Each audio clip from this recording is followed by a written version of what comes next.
You know why patay na patay yung mga tao para sumunod doon sa social media standards na pinapakalat ng favorite nilang influencer?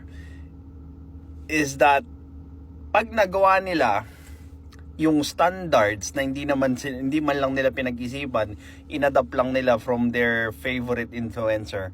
Pag nagawa nila yon, pwede na nilang i-post sa social media kung anumang standards yung naidulot nun sa kanila.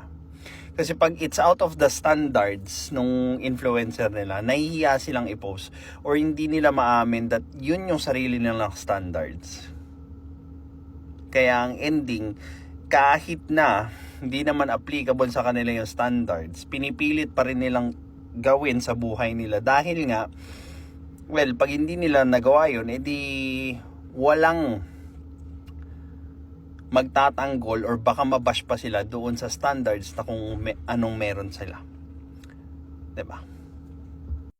Like sa panahon ngayon, dati leaving is the shame.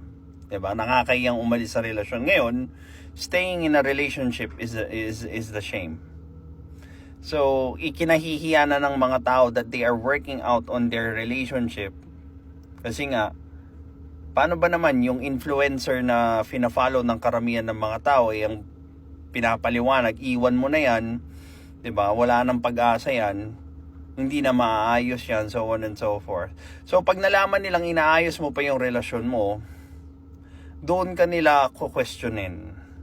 And if ever hindi nila magustuhan yung sagot mo, ibabrand ka nila na tanga, ibabrand ka nila na martir, ibabrand ka nila ng mga negative things na against doon sa social media standards na pinipilit nila sa mga sarili nila.